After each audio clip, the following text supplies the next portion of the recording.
In this video, we're going to show you through Quick Cache, which is a caching plugin for WordPress. All you need to do is install the plugin and then activate it. And then if you scroll down on the left-hand side in the dashboard menu, you'll have Quick Cache as an option there. If you click on this, you can go through and start to make changes to the plugin.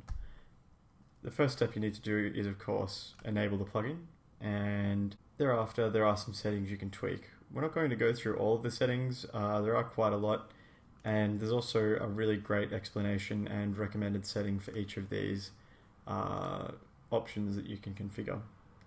But of course, once you've made any changes whatsoever, it's very important to go down and click Save All Changes. Then from there, what you can do is jump over to your WordPress website and just refresh that page. Then jump into View the Source, and if you scroll down to the bottom, you should see some commented out HTML that is just explaining that the cache is working. So you can see here we've got the quick cache file path, wcontent cache, and so on.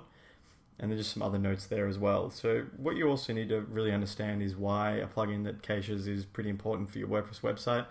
It's that anytime someone tries to access a post or a page or your homepage or anything on your WordPress website, what WordPress will do is actually generate that page every single time, which includes loading images and connecting to the database to retrieve the content of the post, the title, the comments, and so on.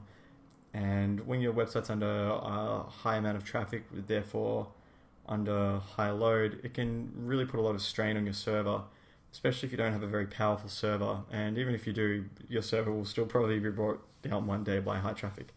So what this plugin does is, as we've sort of seen here in these comments, is it's created a cached copy of the homepage index. Well, what would normally be index.php is now index.html. So when someone visits that page, they'll actually be served this file here, rather than WordPress having to build that page every single time, which is why it can net you a really great speed boost and also bring your server costs dramatically down. If you have any questions about this plugin, please feel free to ask in the comments below, but for most people, just setting it up and hitting enable in the settings is more than enough. So be it this plugin or another plugin, always make sure you're using some kind of caching on your WordPress website.